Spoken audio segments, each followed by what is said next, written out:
Enfantry Canada, Japan, and then the supporters. Ewa kwanya omwafa so a omuye omu campaign because kwa omwafa so omuye campaign no ense emfata because eye denya ye nyina ye MPP fo into so ye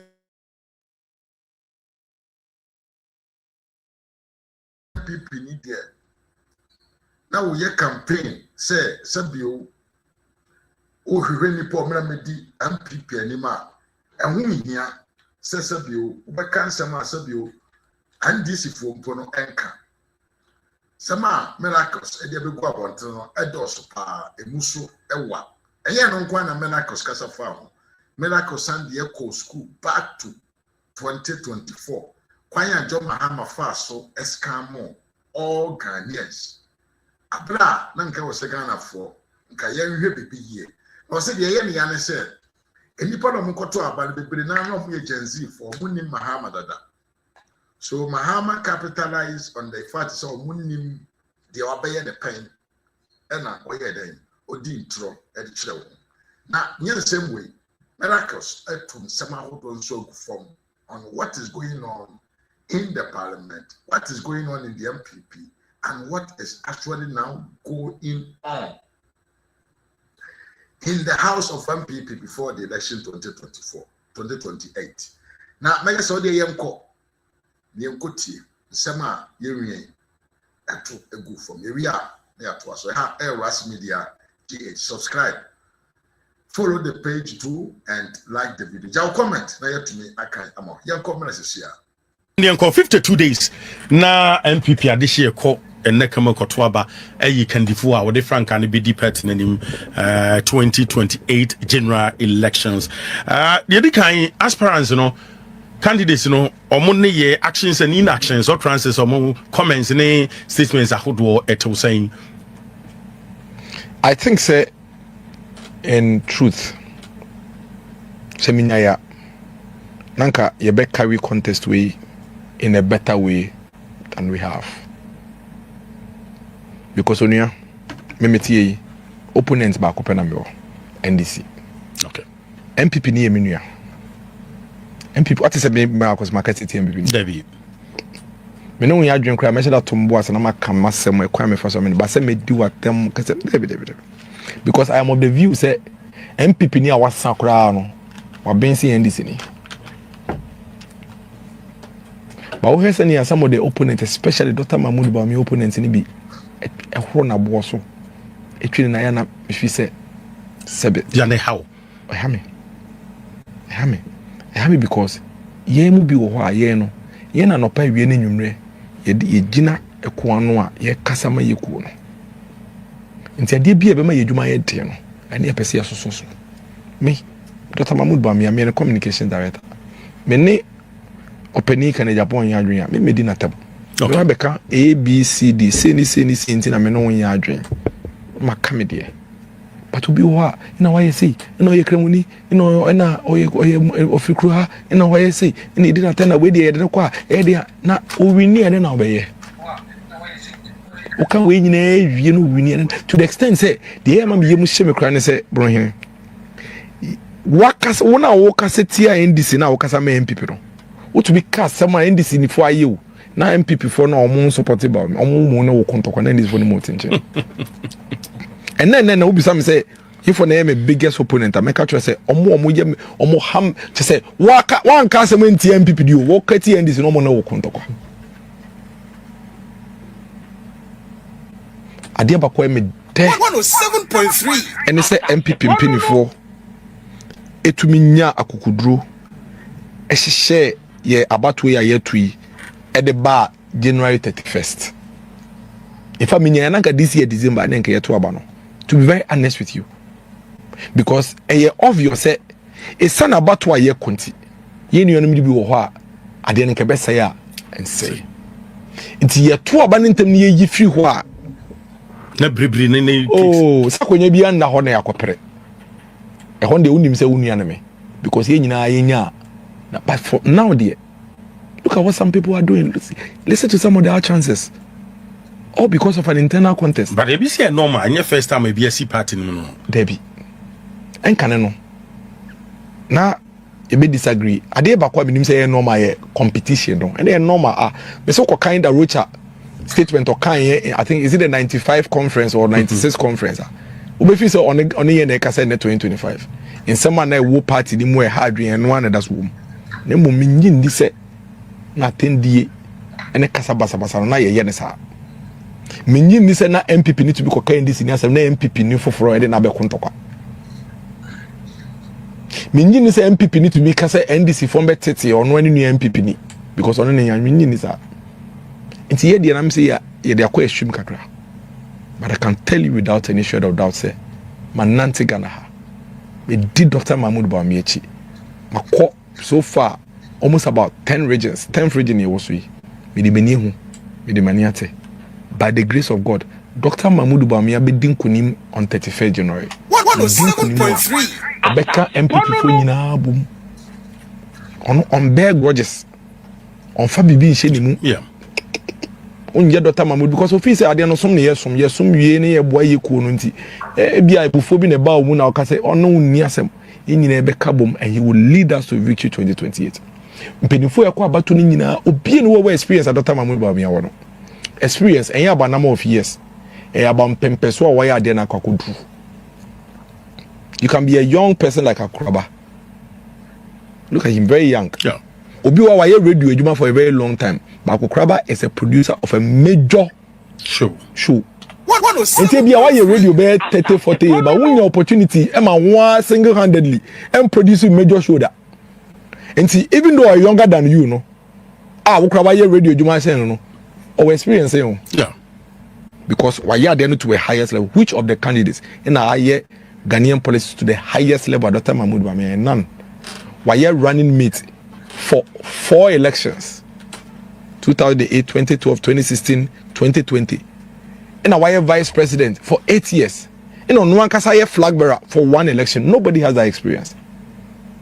Because and the Muntuna Omunina pressure on Beso Mutu as flag bearers. We to be that. Okay. Obien to be. Inti and the Muntuno, on baby a potholes war, on baby a air true, on baby a so journey, and baby a so nanti. Obien is experience. Obey a flag bearer no real strategy rumor. And ya friend obi say we any say the obi can say and now no ye any say amfa mokai this time yes sister ye fan say na ho fama na dibuo ne ni swadi ho wo mo man no ye omuya ye contest nyina Dr. Mahmoud Bawumia pe na Ghana ni bia betumi aka say ose oba obeye say man teacher for nim dia Dr. Bawumia say oba obeye amom nurse for nim businessman nim asofo nim obi edip Dr. Mahmoud Bawumia ni nipa out of all the 5 candidates or mine the biggest chance to win election 2028, and the reason is simple.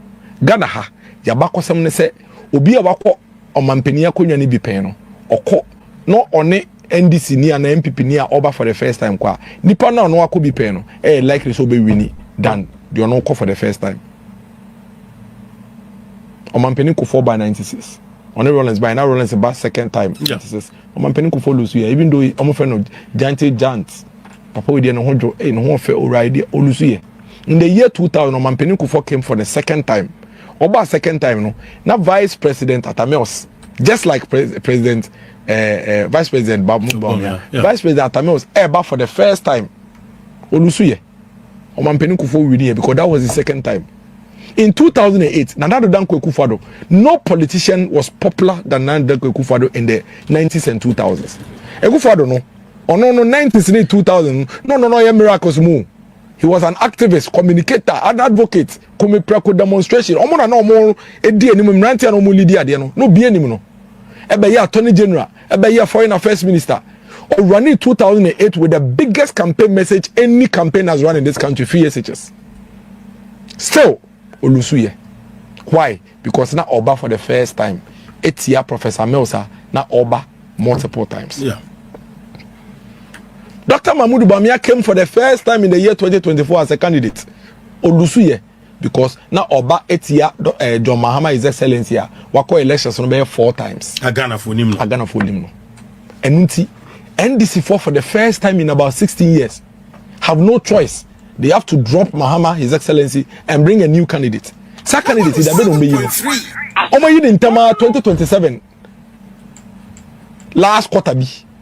onim bre ko de beton ne ho but sambre no na Dr. Mahmoud Bawumia waton no 2 years aka dia waton no ho dada no ho obi enim no yenim ne din yenim nenim yenim bibi free ni ade emu ye den pa oman yimu ye den pa economy ni mu ye den pa Ghana fo dwaye no Dr. Mahmoud Bawumia kwa abato no onya about almost about 42%. Na emu den pa no it is only 42% no anya hwe krampo no se na emu o den no to Dr. Mahmoud Bawumia de a ene at least utumi de weni bon tete se anya hwe kra no 2028 or you likely so obese atoma Dr. Mahmoud Bawumia because na emu o den kra no ye den otoma no nti aka nipa be 9% bi pe nti aka 9 pa yen ka no kwa ese Dr. Mahmoud Bawumia mie ne no convince omo se motoma me yi 9% no ebi ni nurse for 150,000 na ma ama ntumi form no ebi ni teacher for na ye omo ye djuma 1 year weti omo 3 months no ebi ni mrantie na no omo hwe enim se ye be fa nipa mienu aka eba djuma bia na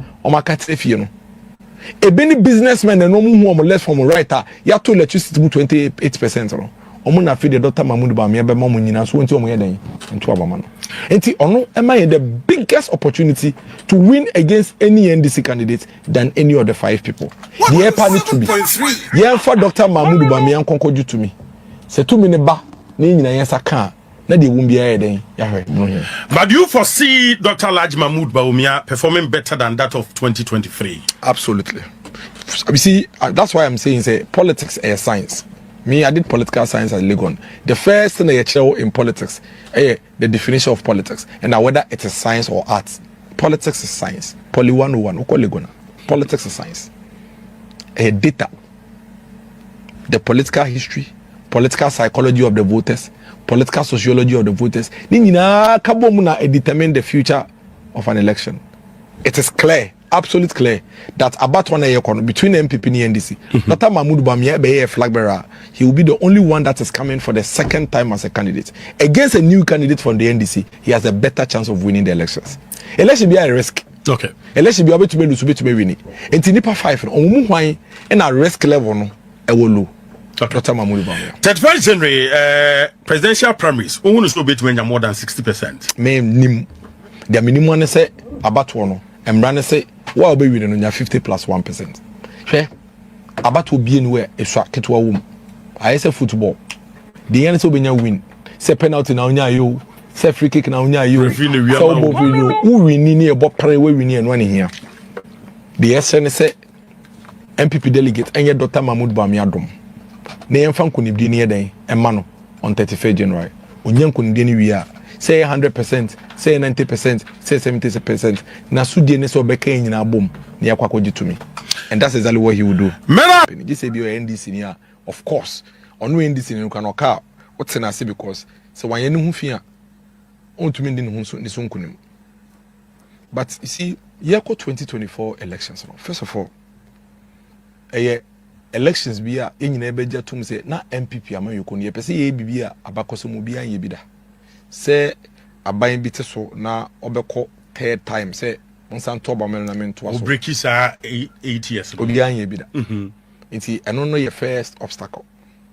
Second one so no say na ye ton ye ho ache nipa ko bi a omohu ye niam pa ye bitumi nyina asaban ono mo ni nsan so tua ye sito ye sinto kakra menu nyina be adwen se aban bie no asinto ni no ho nti na nipa dodo na yen yesinto no nkwa no mo hwe se omo de ye toto omampeni John Dramani Mahama ho a yen sinto nkwa no mo hwe na de no omampeni John Dramani Mahama ye an se okopie bebi a otie da manfo no se omo pɛ kan ne yesinto no omo se ene obeye opposite na mo nti okodu Messi infom na Messi infom no se enyina obi apɛ benza o se mento bonto ba meto benza mo no 107.3 okodu edwom na ma no nyina se ye pɛ nyina ye pɛ 1 billion each on kai fa se me ba me ma mo 1 billion mo ntoba mo ntia ba ntia wo mo eno no de ye ne campaign sambe ni nyina mu no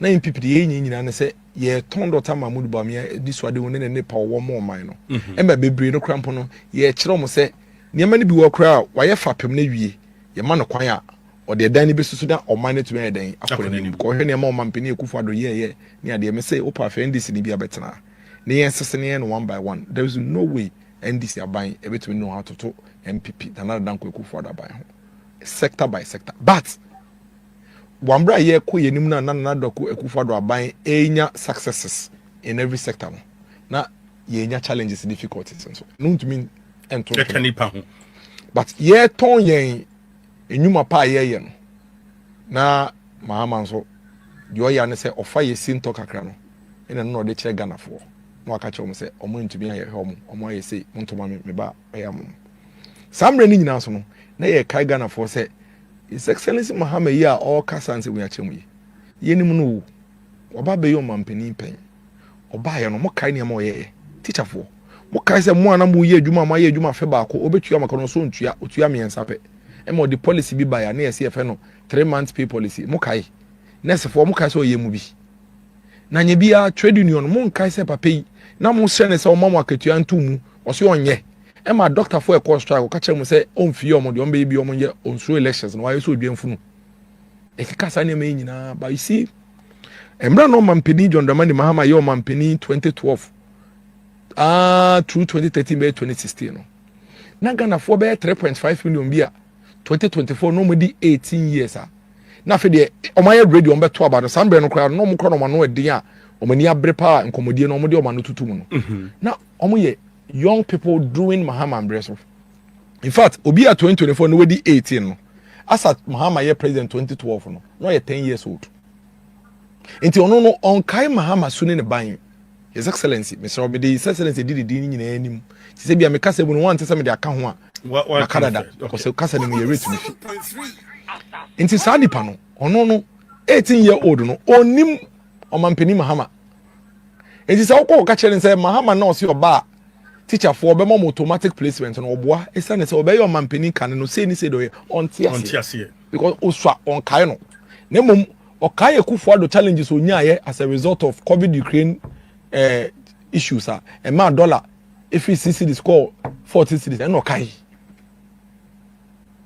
so the asie okai o mampeni Akufo-Addo challenges kakra onyaye in friend saying inflation and okai because na ni fi no sa mampani no hu no we di 18 19 20 Akufo-Addo nim nti wo no sambre no ye ton Akufo-Addo nyuma pa waye na ya ton do mampani bawumia niam enisade hu owo de ba beto asoro omo ntie yen because sambre na mama hama ya ne se ogura nursing training college na aka chom se Akufo-Addo no mahu oba ya mu nursing friend say allowances no ko be restore no mo so ntua me ya na me buy na me twa nursing allowance nim but sisi an say moto obama mbima me de mama mo can you imagine say nipa onu twa necessary allowance bu no osan ba ebe ka kire mo say nipa no no restore no mo ye nipa woni na monto mo no na omo boje no so because nursing training na wo school nim sambre no first year second year third year no o mampeni Mahama no ye o mampeni no wo be 8 years old 9 years old into wen hu no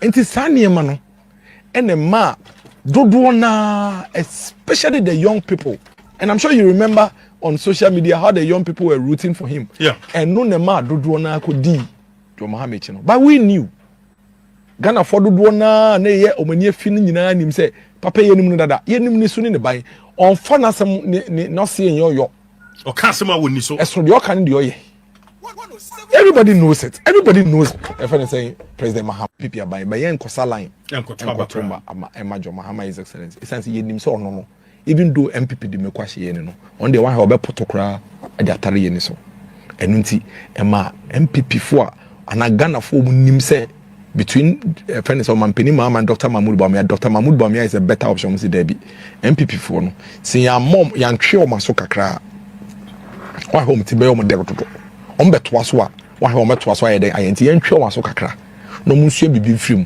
se na be ya ne pana Dr. Mahmoud Bawumia hyehye so de be man no obetumi e de seriousness aye den aka no aye den wa yamaye enunti yankoto abakra over 2 million yankoto abakra ntu de opa ko electoral results no obehu se Omampeni Mahama we nya abadodo bi a mechanic no ni vote bi no nya no 2020 no almost the same I think just about 150,000 in a back in 2024 and so MPP there no 1.7 over 2.5 million there omo mpia mbeto abakra that's the difference What it clearly means is say a lot of the Ghanaian voters in the name of Mampini Mahamano decided say no. See the Ababa or party and Quebec in because you perceive a tree MPP also at the end and not just say your dog. Ko you say also no by a day. Into wasam now di kanka no the American nyina ba besi wasam no so say the na Ghana for person we say na ye need aso wo so no eso nyama na ye pese mo ye ban no eso no kre mo ye free SHS man e ma Ghana for millions etumi nya school mu kwan ye den ekoya ene mo hiani ene sikeni ba tumi nya dan ba ko de etinemu enya eni daso mo ye akwan over 13,000 kilometers e bin si da one government no kre mo ye man factories amusisi ye mo ye man health sector nyama mo ye man munti ene nipa be 5 million no muni national health insurance oba be ka ho enya gidi wo be ka ho munti ene owo ko bi ewo kasapepe kra adadwo yetuminya drones ede anti snake fenese serum eden ebren munti emba na ekwa wo so anadwo na moje tuo mu yenya moja ewo mo chips compound ne omo clinic no ene drone de moja eden ebrom nti omo hoto ye gitum ni nyina mo ye man na mum edru baby no na ho kira ba na nke pese mo ye ne mama ko bienu ban ba mo ntie bi ko mutimu ye mo de ekokoye mo se esane se ene pa ma ye na man ni nti no de mo pe bia mo tibi de eden ayeye nti ye ni so de mo ye man ni nyina na mum embra ye ka kire mo se mo ye reshuffle of ministers mo ntie bi ko na mutimu ye mo de na ye mo se de mo ya man ni nti no mo so mutibi ye de mo pe embra ye ka kire mo se mo yi 11 free ho na ye ho hehe kakra no mutimu ye mo de na ye mo se ene pa mo ye man ni nti mutimu ye de mo pe embra edu bebi e kai se munye nsakra kakra betting tax ne de munye free on na mutimu ye mo de nti mo ntie enu nti even though ma ye niam ma ye ni aso ye nya ya nka mo nko position kakra na mo se emu awram se ne be ya sa mo ba bie mu a intentem so lessons be over and the pa ma shisha man no be ya man bro to be very honest and fair with you 1 year down the line I can tell you without any shred of doubt say senka MPP sa 4 years ya ma metro opposition akawa ha yen third term na ye no anka Ghana for kran hye de hu eso eniso yi papa bi because ene nurse ni na o man pere John Romani mama kwa kire ne se obema no automatic posting no ono ye demonstration tia no under 1 year you I didn't know your demonstration because of my penny mama na ban say more 150,000 na mutifie na na mo gidi say me say me ba me automatic post no me ni sika me de be mama afam nti mo no 150,000 by the do me to be 6,000 pe sika me wo no me de koto plane na me to be a fried rice na me to be dware wo me to be fam adwuma mu ti sadness no wadwa ene no osisia or the Mampini Mahama de never tunchen, not the MPP de so the Ekufa de atunchen. No say eh minimum ka. No kre kakra wo mu ana Ekufa de nko yedie. Ba me hwe de papa de ye media, ka me tire Ekufa do ho anka kakra. Because we hwe ness for do Ekufa do aban fire in 8 years. Now the compare ness for do Mahama number 1 by of fire. Which mean who say no, on you be able to me abo ness for. Ana ness no hu Mahama. Ni suni ne binder. Afi we hu nti enei si yakone ho biom ne ne kokasa ne de Dr. Mahmoud Bawumia eni swade hu no e ma na obetie ne yie sense ne nanko betie no 2024 no kitchen ni na ye promise no automatic placement no ene o sisi a obesisi ne yie hwe emranti a omuni adwuma ye wo kroma ana na dan koku for na all building factories hwe automated automotive industry hwe number of car companies almost about 7 abind the back room ho a omo ye friend say car assembly no man yibu ai na wanu sunti o mampani ekufodo eden sakra ba MVTI ko hwe Ghana fo a nkolao o musua state of the art o ye auto mechanics o wo simulation centers because o wie school na o automotive companies o me eduma wo menya direct o mampani ma ko ka kire so we momo 3 shift system 3 shift system me ba Ministry of Local Government by this about 8 bombe eduma eduma bi a wo ministry ho no nipa miensa ba be ye nti me di mienu ba be ka ho 133 bank no anajo 2 am omo ya advert a ye tro check mo bi anajo 2 am so ko bank akoko ye enu nti e be fa eduma Omampeni Muhammad to be Gina Ghana for him.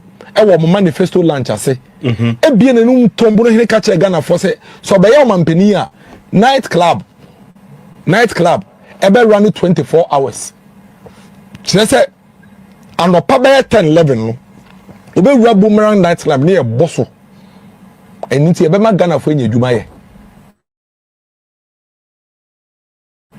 NDC chairman General Mosquito ekache and said Techima kwaso organize the Juma Techima highway no obey Juma 24 hours into Imachu 2 obeko no ye Juma Honorable Felix Kwache Fosu Government Communications Minister kache say watch for beton watch na jo now we a young person and we need Juma ye now we kotoba ma practice mienu baako afi no hye wo say economic strategies are media to akwa immunity bigusu are me fixing your man time we are turning the corner o ka say do December no na say we are turning the corner into unya botema e be yi e be fa wadwuma versus the ono obey omampeni na usua into wenhu no o ka che say me ba edwuma bia me fa wo nipa mienu aka ho no ma ye edwuma nti wo benya bia ye say 800,000 public sector workers or say e be 133 what it means is that or the nipa 1.6 million about be 800,000 so we a young person and when an kabeto ma no exactly but any obi ababe hu say eso de omo kan about 25 economy and eso de ne omo kan and you omo ka che yen say some be ye obey omampani a obema industries and factories no off peak yes time of use electricity tariffs send e be ya on betumi aye adwuma na dwo no be budget omo kan mienu omo budget 9 omo kan mienu be bie ni wife e show budget rim say omba be ye ntene sa young person na wa ba be hu omampani Muhammad suni ne ban ne ndi suni ne ba ya na onnim no ene ye kono woni ne kokasa obetie na sopem sese na obetie ne na no okay nti se me yi wano a mato me boase pa wo na ma chekire wo mu say eno ene ma me nyagidie say 1 year down the line I have no sadness in my heart. Okay. All I have rather is joy in my heart. Say the future looks brighter for the new patriotic party and Dr. Mahmoud Bawumia. But critics because macroeconomic indicators is show green. By inflation, I drop it to single digit. By CD to dollar. Nya bibi on betu imagine so I pride of mo aka say aban buy wa bibi. But me kase michiro and I like it. Me pepper say what they your friend is saying sase mu yaba. To boss ne tie me ye. Me chopa me wadaje. The essence of macroeconomic indicators and they say e be show away abrab. And your nominal figures na keke. So what we anya ba ko mi send out text message say bono hene ma send text message e chena 1 million na de chena 1 million na me da account ma wenya so faso debi but o figures na say 1 million and I was able to be said you biska na yes ya te no was say me san kan you so o ba ya te me an ko nipa na wallet mu a onye ska bia. That is what the NDC economic indicators are. There's a big contradiction in what the NDC is doing in terms of the macroeconomic management and the reality on the ground. And now me no ka say wo man we win. Ade bia di wa ne bo enkosoro mo ho mienu efi January 2025 NDC ba ba mu. Ade bia ton bia abohu. Bisa ho say ba ne say and inflation every 23% as of January 2025 about 6%. And so adebia bokoso tio inflation and interest at the end of even though inflation can be coming down but you still have increase in prices. The inflation chair say a quite fast one near money bo a pejano in 10 terms no and kosa enti ebia enkane no mo be fa aban mu no na niema eko intenta be 23% or hanchiche mu eduonu miensa 10 and not to 100 cities next month I go 123 cities but what say we buy no sisi ya no eko intentem or hanchiche mu ensia pe 6%. What it means is that ade ananka bosume no a movie called ebia 123 cities no oh under one no bosume na eko 106 and yet okwohwe dwa so na ohwe yema boa ade no impege mu no 100% 150%. So there's something wrong.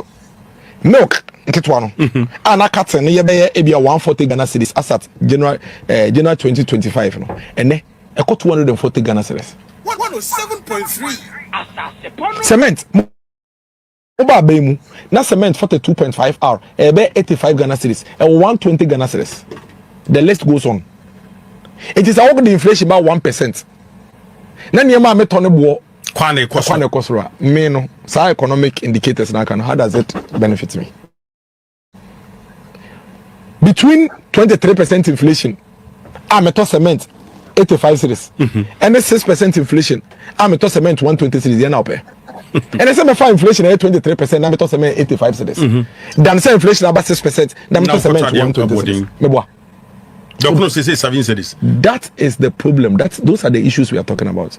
And I'll tell you why. Situation akwakoyesa. The end is for gina ya artificial. You see inflation o. Say o nya nkrofo butom na omu nyeska inflation be kofam.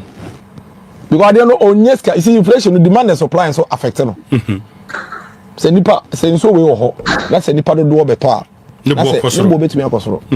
But nipa nyeska metons wo no because abai yi scan free system nim. Enuti ade ne siwa ye nto nti nipa ne bete so se na be den you betumi ato kofo mo budget na hwem omo ankasa expenditure mo so be capital expenditure o man spend 30% impo.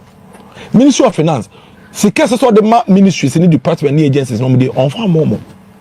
All the ministries are complaining. Why? Because of the mamwa mo betua contractors ka mutua contractors business ka no mo dey didwa omo didwa inflation no to mean piano nkofam into artificial say the bear paper no but that's what I see. Community of local government secondary cities project si Canada ho by yen spend yen fam omo use here the whole year soko project si Canada will be use here the whole year because all release this kana contractors be adwuma ye betua contractors in this car you best spend it. You spend it. It means that sky will liquid was system nim demand the cost. Demand the cost of course. Of course. 107.3. That is the one side though. The second side is that you pay the dollar back from them people who say you buy any dollar back from see currency management no. They are say Ghana ade ba ko pia you see the now when they confirm about dollar cost we don nyina imports. Okay. Because yenye a lot of economy. Yes, ye producing e ma bebre wa ha. Inti bosumi bia no ye pesca. Ne da kokra ne ma ye den. Afia brochira ba bosumi bia ye nam. Ne ye pesca. Fuel nko about 2 years ago na fuel nko bosumi ye be over $400 million. Ne da to fuel nko awo. Ne ma aka nyina am kai. Inso kra bi wa ye kraba Ghana. Inti it was quite obvious say we need to do something about it. So what we needed to do as a country is what Ekufuado Bawumia government started. Say, yempe kwembi ni make sure say nyoma dodo na ye use no. Ye be no kruma. Okay. Say na be ya bosome so a dollar dodo a ye hia ekokra ne ma ba na esobete. Because nyoma ni bebre ye produce wa ha nti no ehun ya say because dollar no say bosome no so na say ye pe bebre akokra ne ma ba e na ma ne bo no koso no. Koye pe dollar ebi ni ho demand ye ha nti wo ba na me kura me se ne mbema of 15 cedis opako onso wo pe because wo koto ne maba nti na wato na ekwa na ekosoro ba ye produce ne ma ne wo ha wo nkokra ne ma ne mma nti bosome ne so a ne ma ye be hia dollar atoba Ghana e bi e kakra bi nti e be ma na ho de na ye den akofem. That is why the Ekufuado Dr. Bawumia government decided say yan to ye boase ne yan hyehye ne ma ne kakra ene mo de kofa gold reserves. Your friend is saying Bank of Ghana gold buying purchasing program you buy to build our gold reserve. Yeah. Now it will be my second my day I do. As of 2023 or so, there were a total of just 8 tons. If independence be from 2023, 8 tons of gold in a war in reserve. You be fear be December 2024 near 32 tons of gold in gold reserve. Omampeni Mahama enum ton e ka kire say ade abako ama yesika ni mo yedu. A free January 2025 be pemne a Bank of Ghana reserves meboa. Yeah. But these are systems and strategies as a worker we are. It take time.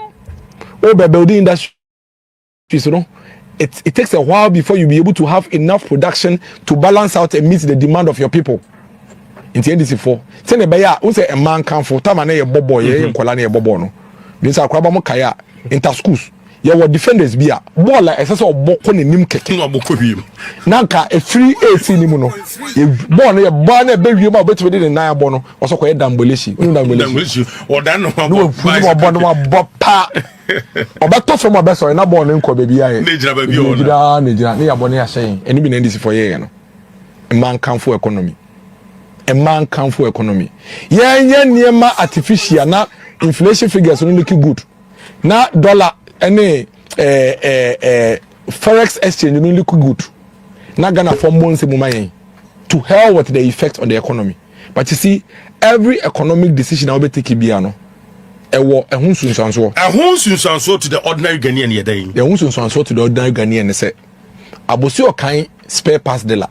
Makola importer na o importing niema fi abrochire ba rice ni niema o de ba no niema oton obi oton spare parts ya de no o kan niema fi abrochire ba no o koto no niema no in June efi abrochire ba no now the dollar na free 14 about 10 enti auto dollar 10 cedis no do kofa niema no de den e buy by the time niema ni take it by 6 weeks and now my poswa e bedu Ghana o clear free port no na dollar na move free 10 cedis e go back to 30 cedis that means we aboka no it is okasa or the 10 cities in the beton obeboka enti enka ne na dollar ne 14 cities no not ton ade no 2 cedi enti nka na normal circumstance na June dollar na ba 10 cities no enka so to mete so eba ebia 80 pesos but okokra de mane ne mane bedu Ghana no dollar na say move back to 13 cities enti even though no businessman no auto dollar at 10 cities no on to me ton ma on to me you so 10 cities in your conversion in Toma so boka and still ano ejina 10 cities na yeden 1 city na ejina na because oteswa obeboka afa what turns up consignment na wie na o koto na mefi abrochira ba no oko bank bi omsa monsan sisa dollar mamia omse 13 cities no asesa osesa ye no odu abrochira okoba niam ne nam transit ase aba 10 cities nti afa businessmen no omunye sure baby dollar ni be den e begina say 10 o say 11 o say 13 o because in 6 weeks about 10 in 11 weeks that got 13 cities in another 5 weeks that about 12 cities into nim baby dollar ni den e begina because you see an dollar no say be cost low say be cost femo e gina Bank of Ghana sika do mo de be den mo de be share economy nim esa ne say businessman ni nim dollar ni gina brenti ono o de ne bibie gina 13 dollar na about 10 kra o ton ni am no at 13 dollar na 11 kra o ton ni am no at 13 and even though dollar move for 14 cities about 10 cities no the businessman doesn't know how to react to it until be your price region no e ho na na osan page mu because osuro se chene bi se Bank of Ghana ntumi enya dollar amfa ba be shemu a wa hana problem ayi den aba achara mo atiase when me breaking it down pa breaking it down pa that is the reason why dollar move for 14 cities in January and this for ba mu about 11 cities and so still normal be kwa na yede ebibi ejina ejina and no so kwa na yede because the Ghanaian businessman is not sure because and yes we see say dollar be confirm this is what happens wo industries no e produce no more reduce import no na che say we see the now dey yede e cost by no it's say e artificial industries e produce production and cost re ye go so kan yama dodo na ye kra the Bank of Ghana ya ne say mo kan yama fi abroche no bo so me so na dollar na bremo nti mo businessmen na benefit sika for na benefit na hianfo no e be cost atre because dollar ne ba o de ba 10 na sika ni no ono wa ton nyina o twen ya call level na wa ton o ten aton ne back when you 1 cedi profit hey of course that's right when you 1 cedi profit na sa dollars na Bank of Ghana mo de buy na sa na ma say pia me no ka say o ma pump $10 billion $10 billion no mo dey share economy nim once they are doing that let me show you the other effect Ghana Revenue Authority ebre because you see Ghana Revenue Authority this is what happens 107.3 say also more peggy duties no dollar into $2,000 now yes we do so we buy a charge on nsensan you the same $2,000 nemu come on your budget no omo the 15 cedis and our exchange rates into our project say omenya 2 billion cedis because say nipa 20 the car ba no mu year be translate into ebia 2 billion cedis and then you know more artificially no more ankasa aban na wo mo de dollars na be good system ni mama businessmen no and at dollar no so and on the bar, it's almost almost sure about the stability. They are not passing it on to the producer. And ama and you know, GRA so revenue target. Of course, now say 15 cities now the year way. And you see about 10. Into Usika na swat 3 cities. Until you are not getting the revenue target. Remember say Usika bina usi ubenya from taxes no. And now they are share niyama also be ya kwanya also be. Any school there also be see. When just can obey the see. Number 2, senkaye na nka economy na nkasa. And organically, grow na dollar na eba femanka. What will happen is say, once the dollar is going down and the city is gaining strength, you know, it will be because of production. Once production is going up, you know, there will be more employment. And now once production is going up, ubenya taxes na free ho. Yeah. It is a dollar no confirm cry or port cry. It's not a production cost on internet. You'll be getting your money from production because the Ghanaian businessman will producing more as a result of the economic growth, you know, will be paying more taxes. Because you have 1 cedi on 1 bottle, then you produce 3 cedis, so bet you have 3 cedi. It is how losses been now when you from exchange rate losses, no? From production. When you have way economics and non market, you know, and more be a fajago be under that. But because any boosty real sector, no, which is the industries any production that I know, and to me immunity. Artificial inti. Odola no swati. So you are not producing. Inti GRA. Omunye scanning from her and omunye from her, and they are suffering. Do you know what the government is doing? And they know abino, they are sweeping state institutions' accounts. No more to salaries. What 7.3? I'm catching. Abayin me ku ahodo sika no mo. Ghana airport mu nyina sika makofa. Ghana airport sika nyina abayin afa. And no more to salaries. Enunti. But how do you survive with that is the enunti and a teacher ni bia adwuma 1 year. And so you turn on 1 month. Because abayin niska. Because year to me niska no. Me say as a 2024 now tax revenue to GDP about 16%, and now drop it to 11%. Criminally managed economy, no. Need to be 16% tax, and I drop it to. So you see now what is happening? They say GRA is the government is not getting the needed revenue as a result of more policy intervention of artificially managing the economy. They are not getting the needed revenue to pursue government agenda. And the government and kasa buying and kasa project or one in the programs or one to me fund it. Salary continue to everything to me afford on one project. This is the reality of our economy, and that is why we say dollar kofem, inflation kofem, and so still Ghana for bread. Into me to a teacher for, into me fan nurse for you, into me for teacher for you, doctor bo kosro, spare parts bo kosro, and you want say you to me at tifu also as a result of dollar strength, and so transport fares kosro. Yes, it run no pan bonko, and you run bonko, and you want. And you want Ghana Hanin can see a tifu also pay, but it is rather going up, and you want. That's a reality. Right, me patro feel wa beke ho asase pa 107.3, asase 98.5 Kumasi, asase 89.7 Tamale, asase 103 wo Cape Coast Mining City Radio 89.5 for Takwa Firma Radio 103.3, Kofodua Strong 101.5 Achimoda Community 103.3 wa Achimoda.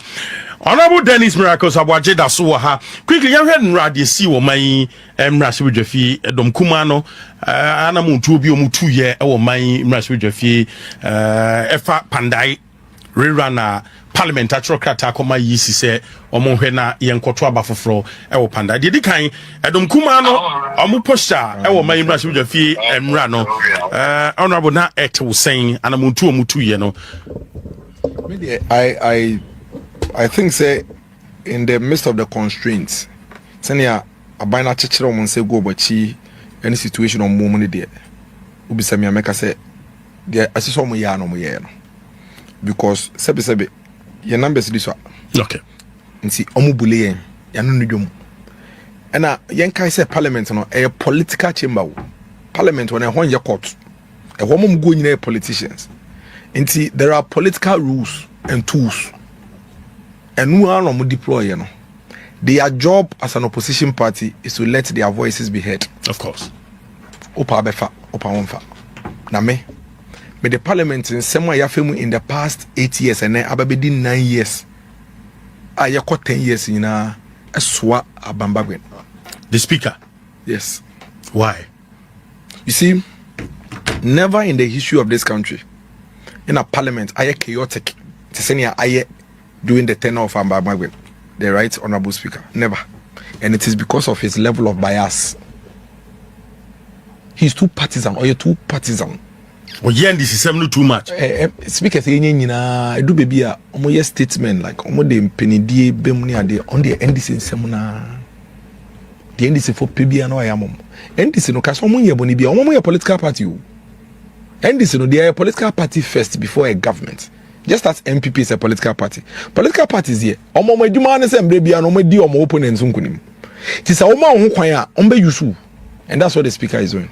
But sir, critics can say Tamale High Court ruling, and based on the ruling, no also declare seats in vacant. And yet the same speaker, and I did Chikwesi as embrace or can say, so long as I did Chikwesi any court processes now or quarter, still of execution also.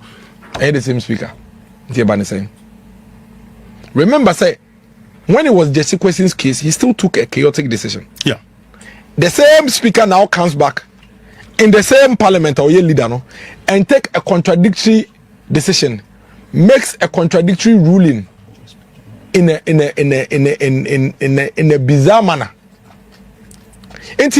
May the parliament blame Nina Emma Speaker of Parliament. In any case, you are the leader of the house. When I say the leader of the house, for the house. Referee. It is Adiana and Quay in say, oh, me and for Nancy film, Nas Camishes. The Biba, also was to Quimby. A seminal a yard, no, I should Janetiama, a couple say, I acquire friends, second deputy. A four, who a Germano. Now, the Abe Basabi. Yeah, Naso Betinum, Naso Kani Bibi, no Adandan Nibi. All the chaos is the speaker. We have to call him out. It is him. We have to call him out. Because anyone say parliament or parliamentary service. Or parliamentary service. And now you year Juma in parliament. Now a chairman of the NDC so. Parliamentary service board. Not chairman of the NDC so. Now parliamentary service board and is more boy near legislation board now. So the MDC opposition party no chairman better now. So why won't we have chaos?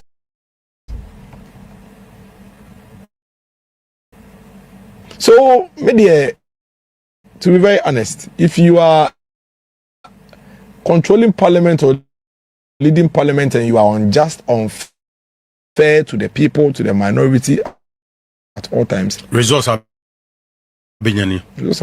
Right. Maybe also tape will be mammies to see maybe you be the home come. And so that's why we're resourcing the Economic and Organized Crime Office and the other anti-corruption institutions, including the Office of the Special Prosecutor. And recently, there have been some controversy with the Office of the Special Prosecutor. I think it's premature to call for the closure of that office. The unique thing about that office is it is the only anti-corruption agency that has prosecutorial powers to be able to prosecute themselves without going through the Attorney General. And so people had mistrust for that Attorney General because the Attorney General normally is a member of government and is a minister of state. And so they believe that the Attorney General will be very, very reluctant to prosecute his own. But if there's an independent office like the Office of the Special Prosecutor, it won't matter who you are, because they have security of tenure and they have prosecutorial powers. Whether you're a member of government or you're a member of a previous government or you are anybody who has right. What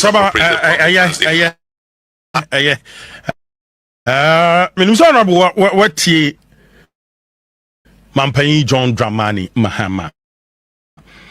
But the amount for this say I then a bebama Mampai John Dramani Mahama say pretty mature say ye be the Office of the Special Prosecutor free hall. abra majority leader any dafiamapo majority chief whip or the private member be call my image if he say yenyi office of the special prosecutor in Freehold. Knowing very well say government business be because of my image Fibiano majority leader no any leaders are business no e won wakakra o mi dey me won so ka say mama ni nim dara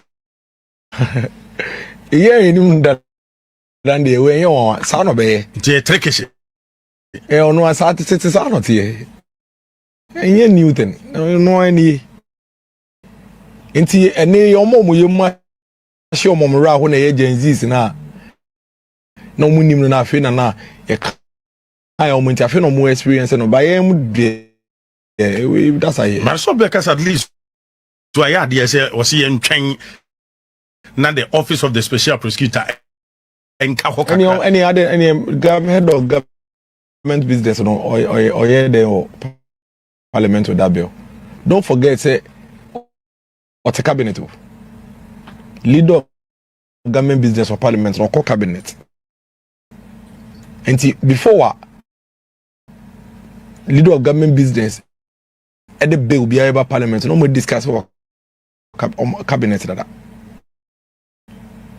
so what the care the home come oh yeah way na say na ba say na na oka asem na ne ya na de no parliament I don't coincidence no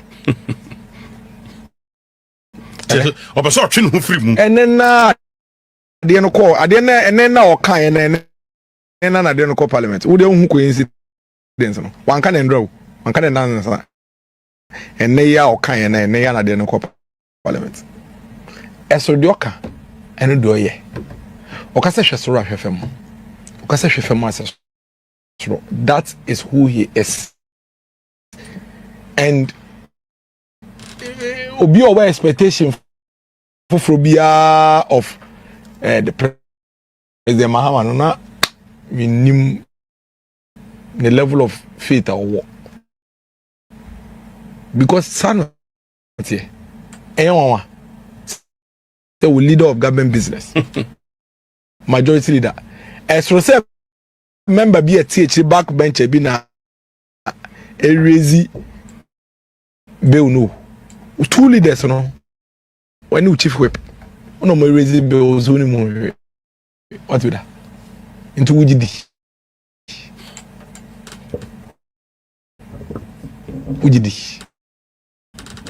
enti me there to be very honest with you bakadada say ye de o minor mom so mo hwe no mo se so mo hwe so mai o mebu ho akonta enti do mo pese mo ye bia o mo ye emre no so a o mebu ho akonta ye nyina babeti asese Ghana ha no you can't take Ghanaians for granted that you can be deceived ye kofobe yodrum when you be tell no na Ghana fo atwa so enti me no as an opposition party am pese me ba mu de me omo ye na me de omo say no te se no omo say na ye to omo fanya do mbeti to mo koso na dey and this for omo ye distracted do omo ye carried away to say twi mu krebe say mutima yo mo de no ma foforo mo no mo re fi omo ho na ye no tire ti mo ka chen say ombegu endi MPP no na say wutimu nya wo de e ma no man foforo wa anka wutumi bie wa no nya kokuduro ka say party a Ghana ha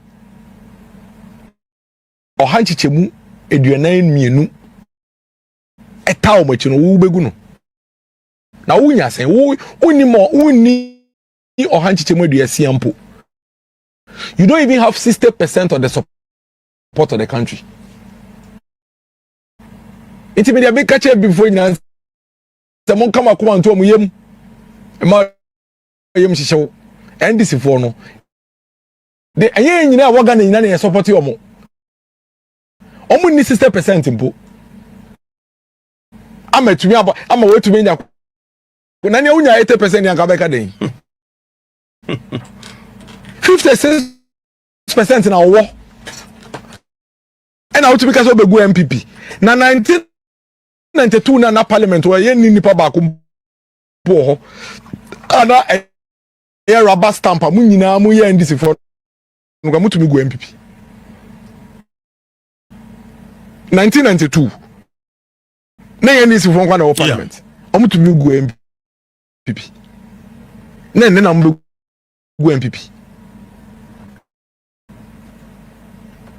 1996 omutumi gu MPP na ye nipa say na ye be nipa system bibi 57 as 67 omutumi gu MPP na NDC for ne no aba enye abato no mawini abato no no bi enwini bi da omukwa no mawini aban wo abato wo mai we mu hwe ya to aba mako enkono 9 elections since 1992 NDC for the can call first 192 opaque elections you modi win first one year. Yeah, out of the 9 elections NDC winning 5 MPP winning 4 omo nchan ya obibiem the only reason why into mo winning 5 and say omo no di kan winning first one no omo nchan ya he abato ya ko nyina ye no mo oni omo nyina ko ne pepepe ye winning 4 we winning 5 then na chen I nti ma otimu ye oda to the extent say utumi bie wano ka say o man peni ma ama na obon trokana ne ma boy ye din even though inflation code fem no onko third term etimo de ben no